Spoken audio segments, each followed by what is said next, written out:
You're saving your money by lending it to Uncle Sam. See, Uncle Sam needs that money to build ships and planes, tanks.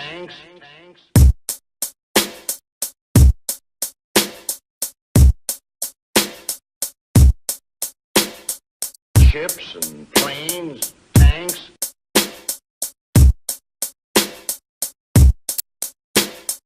Ships and planes, tanks.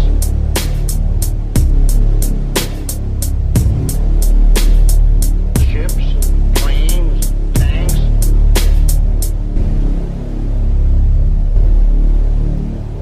Ships and planes, tanks. Ships and planes, tanks. Ships, planes, tanks. Ships, planes, tanks. Ships, planes,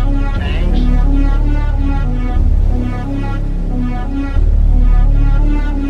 Ships, planes, tanks.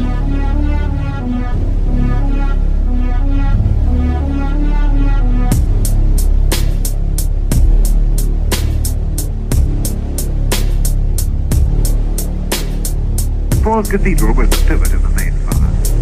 All around it, the flames were leaping up into the sky. There the cathedral stood, magnificently firm, untouched in the very center of all this destruction. As I walked along the street, it was almost impossible to believe that these fires could be subdued. I was walking between solid walls of fire.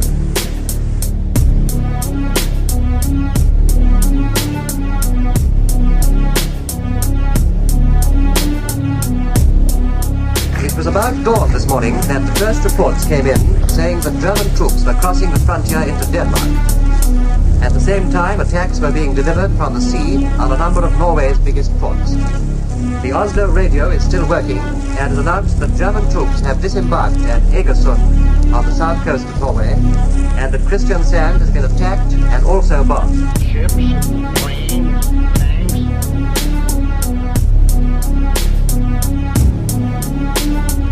Ships, planes, tanks.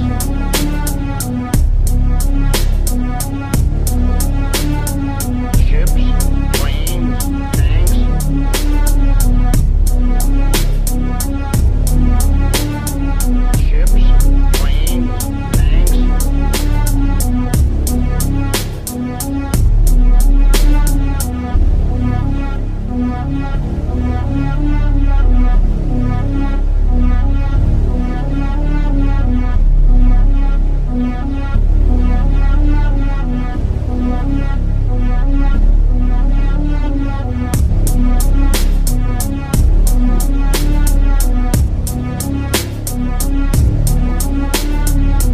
I want to remind you about how very important it is that all water shall be boiled before being used in Coventry.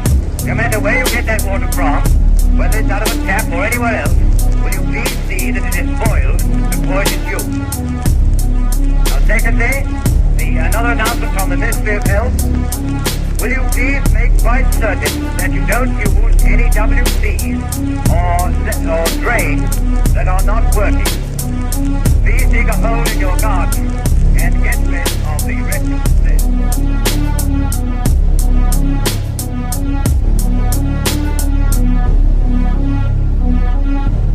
For days and nights, ships of all kinds have plied to and fro across the channel under the fierce onslaught of the enemy's bombers, utterly regardless of the perils, to bring out as many as possible of the trapped VEF.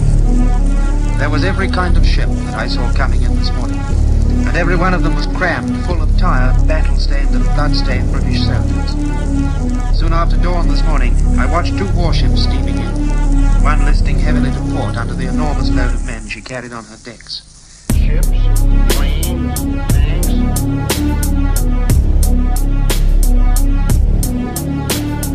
Ships, planes, tanks.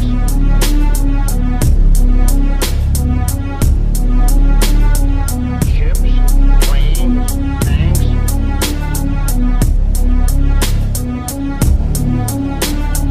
Ships, planes, tanks.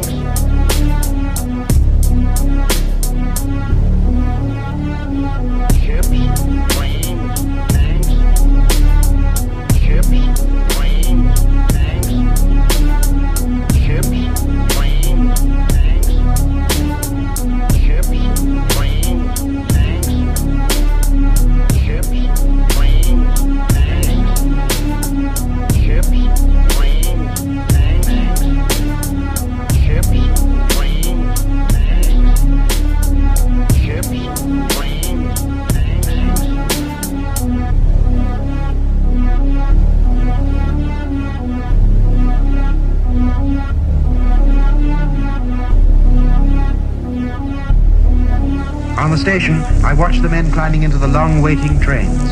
It was astounding to walk along carriage after carriage full of soldiers and to find in each one silence.